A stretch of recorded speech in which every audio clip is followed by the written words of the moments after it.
प्रयोग तथा रखरखाव करना। हस्त औजारों का प्रयोग तथा रखरखाव करना।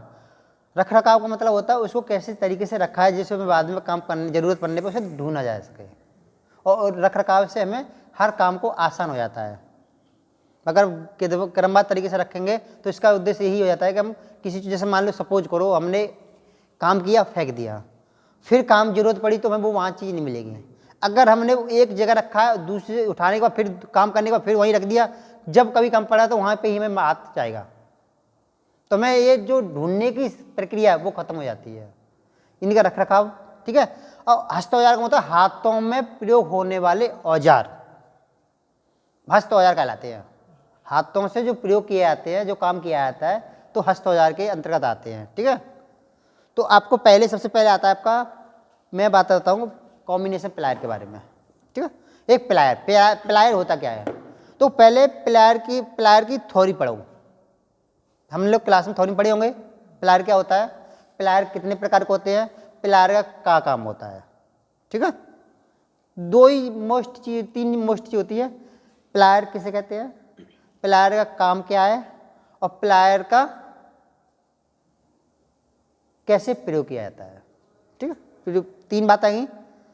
प्लायर किसे कहते हैं, प्लायर का काम क्या है, और प्लायर का प्रयोग किया जाता है कैसे, ठीक है। काम तो हमें पता है ये करता है, लेकिन प्रयोग कैसे किया जाएगा, ठीक है। और इसी के अंतर्गत आपको सिखाया जाएगा इसको कैसे रखा जाता है जिससे इसकी एज ज़्यादा ज़्यादा बनी रहे, या इसकी उम्र कैसे बढ़ाई जा सकती है, ये चीज़ हो। तो देखो सबसे पहले आएगा प्लायर।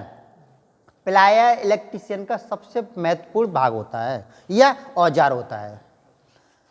कोई भी परफेक्ट इलेक्ट्रीशियन जो भी होगा उसके पास प्लायर होना अनिवार्य चीज़ है। जैसे कि आप लोग घरों पे देखा भी होगा, ठीक है। आप लोगों ने देखा होगा कि जिससे हर एक लमसम में मोस्टली सभी काम किए जा सकते हैं, कुछ कामों को छोड़ के, ठीक है। जैसे कि आपने किसी तार को काटना हो तो काटने काम में आता है, उस तार का इंसुलेशन छीलना हो तो इंसुलेशन छील सकते हैं। अगर किसी तार को जोंट बनाना हो तो जोंट भी बना सकते हैं इससे, है ना। अगर इसी से आप किसी को नट बोल्ट खोलना हो तो नट बोल्ट भी खोल सकते हैं, ठीक है। ये भी हर एक चीज़ में लमसम मोस्टली यूज में आता है हर जगह लगभग। ये हर घर का एक बहुत आवश्यक औजार है, जनरली हर घर में ये मिल भी जाता है, ठीक है। दूसरा आपका काम आता है एक पेचकस, जिसे स्क्रू ड्राइविंग इंग्लिश में बोलते हैं। पेचकस का काम मोस्टली पेचों को खोलना और कसना ही होता है, होता नहीं होता। अब डिपेंड करता है वो उसके प्रकारों पे। पेचकस भी कई प्रकार के होते हैं, एक तो होते हैं उसको प्रयोग करने के आधार पर, और एक होते हैं कैसे आपके बनावट के आधार पर, ठीक है। प्रयोग करने का मतलब छोटे छोटे यूज में करना, जैसे इलेक्ट्रीशियन वाला जो इलेक्ट्रॉनिक्स वाले पेचकस वो छोटे छोटे होते हैं, जो पावर इलेक्ट्रिकल में काम करते हैं वो बड़े बड़े होते हैं। वो उसके आपके साइज के आधार पर डिपेंड करता है। कोई 15 सेंटीमीटर होता है, कोई 25 सेंटीमीटर होता है, कोई 120 सेंटीमीटर का होता है, ठीक है। एमएम का, एमएम में यूज होते हैं, नहीं सेंटीमीटर की कोई नहीं होती है, ठीक है। एमएम में रखी जाती हैं। जो मोस्टली देख रखे हैं आपको 20-20 एमएम के, ये जैसे अपने लैब में देख रहे हैं, ये 20-20 एमएम के पड़े हैं, ये वाले कॉम्बिनेशन प्लायर, ये वाला सामने वाला नहीं, ये इससे इस वाला, ये तो cutting plier, side cutting plier है, ठीक है। ये वाला जो फर्स्ट कोने में डले हैं, ठीक है, ठीक है। ये आपका 15 एमएम इसके, 20 एमएम इसके, ये साइज का होता है, ठीक है। ये आपका बड़ा है, ठीक है। इसी तरह आपका ये साइज के आधार पर है। ये आपका मोस्टली 4 प्रकार के होते हैं। एक तो कॉम्बिनेशन प्लायर होता है, कटिंग प्लायर होता है, एक राउंड नोज प्लायर होता है, और एक होता है आपका लॉन्ग नोज प्लायर होता है, ठीक है। जो लॉन्ग नोज प्लायर ये बोला जाता है, राउंड नोज प्लायर ये बोला जाता है, और साइड कटिंग प्लायर ये बोला जाता है, ठीक है। साइड कटिंग प्लायर इसका मोस्टली काम सिर्फ को तार को काटना होता है। ये ना तो छील सकता है ना कुछ कर सकता है, ये सिर्फ तार को काटेगा, ठीक है। जो नोज प्लायर होता है, कभी छोटे से होल में हमारा हाथ ना जा रहा हो तो उससे तार को खींचने का काम करता है, ठीक है। इसका ये काम होता है। लॉन्ग नोज प्लायर होता है, इससे आप तार को काट भी सकते हैं और तार से जोंट भी कर सकते हैं, लेकिन वो सक्रिय क्षेत्र में, मतलब छोटे से होल में, वहाँ से तार को निकाल के उसी को फिर फंसा सकते हैं। ये इससे काम होता है। ये ज़्यादा पैनलों पर यूज किए जाते हैं, ठीक है। पैनल समझते हो, जैसे आप लोगों को पीछे दिखे हैं, ठीक है, जैसे आप लोगों को पीछे दिखाई दे रहे होंगे पैनल लैब में। अब मैं बात करता हूँ आपकी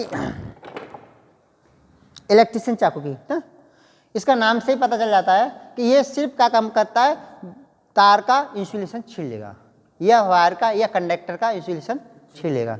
कंडक्टर किसे कहते हैं? कंडक्टर एक ऐसा धातु या कह सकते हैं, या भाग कह सकते हैं, या वायर कह सकते हैं, जिससे आपको करंट का फ्लो हो जाता है, ठीक है, कंडक्टर कहलाते हैं। मतलब वे मेटल या वे पदार्थ जिसमें करंट का आसानी से फ्लो हो जाना, करंट मतलब विद्युत धारा का चलन आसानी से जा सके, ठीक है, प्रवाह हो जाना, चलन हो जाना या फ्लो हो जाना, एक ही बात होती है, ठीक है। तो वे कंडक्टर कहलाते हैं। कंडक्टर आपके उनके जो लेप बना दिया जाता है, जैसे तार पे कोई प्लास्टिक का आवरण चला दे तो वो आपको बोला जाता है केबल बोली जाती है, केबल या आपको वायर कह सकते हैं, ठीक है। तो जैसे ये आप लोग देख रहे होंगे ना, जैसे तारी तो कहते हैं या वायर कहते हैं, ठीक है। तो इसका जो आपने बहुत सारे छोटे छोटे तार देखो, और नीचे छोटे छोटे तार जो होते हैं, ठीक है, इनका जो साइज जो नापा जाता है वो SWG एक उपकरण होता है जो मेजरिंग इंस्ट्रूमेंट होता है। उसको फुल फॉर्म में बोलाए तो कहते हैं उसको स्टैंडर्ड वायर गेज कहते हैं।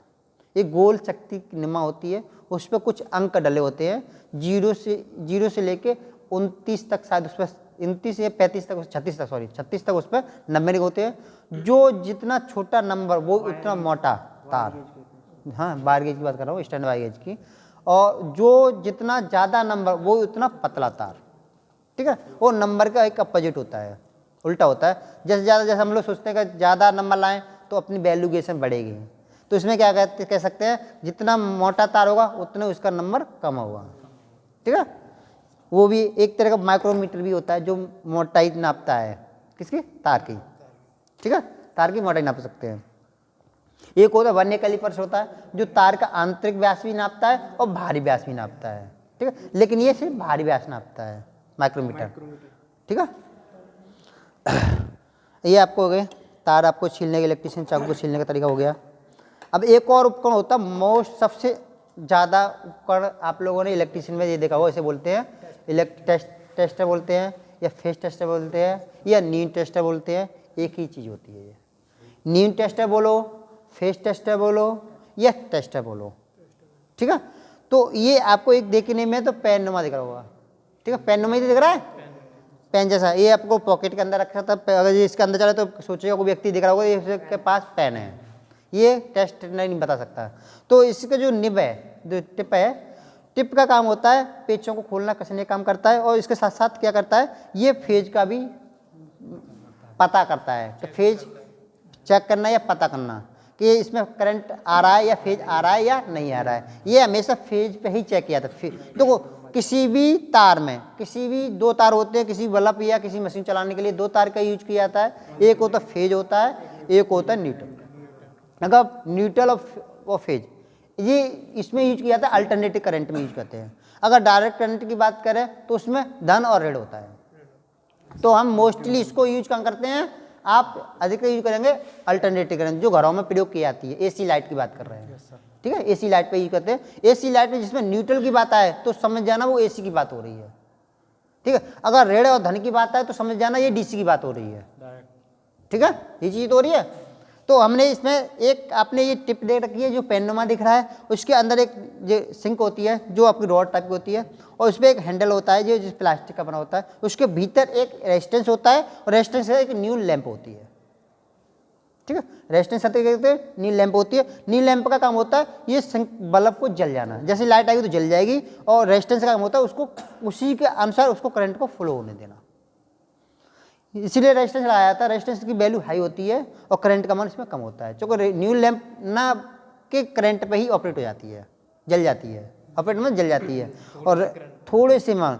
अब बात कर रहे होंगे सर ये आपको लाइट किसी भी लैंप को जलाने की दो तारों की जरूरत होती है, जबकि एक ही टिप से जल जाती है ना, एक ही फेज में लाएंगे और जल जाएगी। जो आपका ऊपर वाला हिस्सा है, हम लोग जो बॉडी से रेजिस्टेंस वो न्यूट्रल प्राप्त होता है, ठीक है, इसकी से प्राप्त होता है बॉडी, अपनी स्वयं की बॉडी से।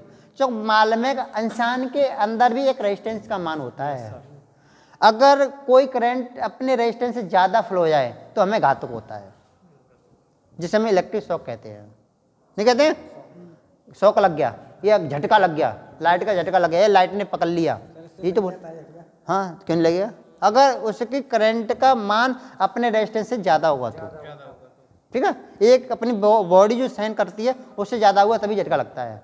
अगर अपना रेजिस्टेंस की वैल्यू ज़्यादा है और करंट का मान कम है तो हमें झटका का आवाज़ नहीं होता है, लेकिन फ्लो तो होता है, ठीक है, थोड़ा थोड़ा होगा लेकिन होगा कम, ठीक है।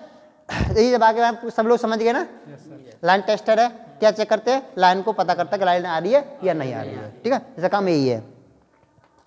ये आपको बता चुका हूँ, साइड कटिंग प्लायर का बता चुका हूँ, ठीक है, पेचकस का बता चुका हूँ, ठीक है, स्क्रू ड्राइवर बोलते हैं इंग्लिश में, हिंदी में पेचकस कहते हैं। इसका काम करता है पेचों को खोलना कसने काम करता है, ठीक है, यही तो काम करता है। इसमें भी कई भाग होते हैं, हैंडल होता है, ये सिंक होता है, ये टिप होता है, ठीक है। ये आपको इंस्टॉलेशन मटेरियल चढ़ा होता है, जिससे कभी भी हम ऑनलाइन काम कर रहे हो या चलती हुई लाइट पे काम कर रहे हैं तो हमें अनजान में अगर हाथ नीचे भी चलाए तो हमें झटका नहीं लगेगा, क्योंकि उस पर प्लास्टिक का लेप चढ़ा है, ये आवरण चढ़ा है, ठीक है। ये आपको बता देते इलेक्ट्रिक चाकू होता है जो इंसुलेशन छिलने का काम करता है, इसमें कई ब्लेड होते हैं। ये आपको माइक्रोमीटर होता है जो तार की मोटाइयों को ज्ञात करता है कि ये तार कितना मोटा है, ठीक है। इसमें आपको दे रखा है 0 जो वाला वैल्यू पे 0 पे में सेट करते हैं इसे 0 पे, ये 0 पे सेट हो गया, इसका मतलब ये आपको यहाँ सेट होगा, ठीक है। ये चेक कर लेते हैं, ज़्यादा नहीं खींचते, देखो ये जी सेट हो गया ना, देख लो आप लोग सेट हो गया। अब ये इसकी जो एरिया होगा ना इसमें बिल्कुल जगह नहीं होगी यहाँ पे, नहीं है ना। जैसे ही हम इसको बढ़ाएंगे 0 से थोड़ा कम करेंगे खोलेंगे वैसे ही उसका साइज बढ़ता जाएगा, देखो है ना, देखो खोलने लगा। Yes sir. अब इसी में हम तार को फंसाते हैं, कोई भी हमें किसी का नाप करना हो इसी में हम तार को फंसाते हैं, फंसा के हम बता के देख लेते हैं, देखिए ये वाला ले लिए, ठीक है, ये कितना मोटा है, ठीक है, ठीक है। ये हमेशा तार का जो साइज होता है वो mm में आता है, किस में आता है, mm में, मिलीमीटर बोलते हैं उसे, ठीक है, इस तरह से जो भी हो, 2.5 हो 5 हो, ठीक है।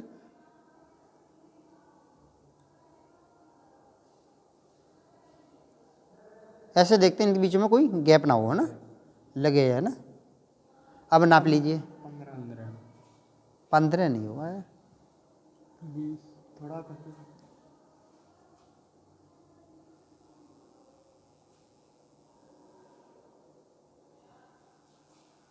15 नहीं हुआ, देखो 40 के हुए, देखना पियो 1 2 3 4 mm, 0 से स्टार्ट करो। Yes sir. 4 mm है ना, यस सर, है ना, 4 mm है, ठीक है। इसमें 4 mm का जो साइज है ना, अब इसके आपको किसको मिला के बना दिया है, इसको प्लास्टिक को भी ऐड कर लिया है ना।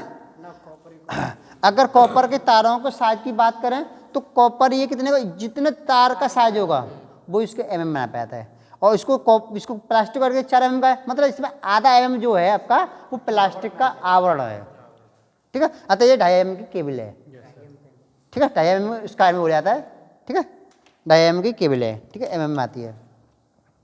ये आपको पता चले माइक्रोमीटर हो गया, है ना। इसी तरह से आपको और चीज़ें बताता हूँ मैं। ये आपका मैलेट होता है जिसे हम लकड़ी का थोड़ा कहते हैं, है ना, मैलेट इसका नाम है। ये 2 मटेरियल से बना होता है, लकड़ी का बना होता है, प्लास्टिक का भी बना होता है, ठीक है। इसका मोस्टली काम होता है सीट मेटल शॉप में, जो आपकी चादरें जो होती हैं ना, टीन की चादरें जो होती हैं उनको सीधा काम में काम करता है, लिप प्लान करने में काम आती है, इस है ना, प्लान करते हैं जो आपने संदूकों में बनाते हुए आदमी देखे होंगे मार्केट में, तो इसका काम भी जैसे सीधा करेगा। अगर वही काम थोड़ा भी कर सकता है, कर सकता है, लेकिन थोड़ा लोहे से करेंगे तो इसकी शेप चेंज हो जाएगी, शेप बदल जाएगी, कहीं गड्ढा हो जाएगा तो कहीं ऊंचा हो जाएगा, ऊंचे नीचे हो जाएगा, इसीलिए ऊंचे नीचे ना हो इसलिए जैसे मैलेट का यूज करते हैं, लकड़ी का थोड़ा या प्लास्टिक का थोड़ा, ठीक है। ये आधा kg का बना होता है, इसका वेट किया जाए, ठीक है, भारी के नहीं होता। लोहे में किसी को पीटेंगे तो अपनी शेप चेंज करेगा नहीं करेगा, तो ये इसको जो मजबूती है वो लोहे से कम होती है ना, खुद को लॉस हो जाएगा लेकिन वो आपको शेप चेंज नहीं होने देता है, ठीक है। ये लकड़ी का थोड़ा, अब एक तो ये लोहे का है थोड़ा है ना, तो ये थोड़ा ये वाला ये देखिए, और थोड़ा भी कई प्रकार के होते हैं, इसके वेट के आधार पर होता है, ठीक है। घन होते हैं, कुछ बॉल पेन हैमर होते हैं, कुछ क्रॉस पेन हैमर होते हैं, ये बॉल पेन हैमर है, ठीक है। ये बॉल पेन है जो इसकी जो ऊपरी टॉप है वो बॉल की आकार की है, इसलिए इसे गोल क्या करिए, इसे कहते हैं बॉल पेन हैमर कहते हैं। एक होते क्रॉस पेन हैमर, जिसे आप लोग देख रहे होंगे, ये क्रॉस वाला दिख रहा है, क्रॉस पेन हैमर होता है, ठीक है। इसी तरह ये हैमरों का काम क्या होता है, ठोंक पीट करना, भाई पेचों ठोंक देना, या किसी केपी को ठोंक देना, या किसी चीज़ को और जगह पर तोड़ फोड़ करनी, तो काम में आता थोड़ा, है ना। तो थोड़ा काम होता है ठोंक पीट करना, ठीक है। अब आपके बात आता है, जैसे आप लोगों को ये कॉम्बिनेशन प्लायर हो गया, ठीक। अब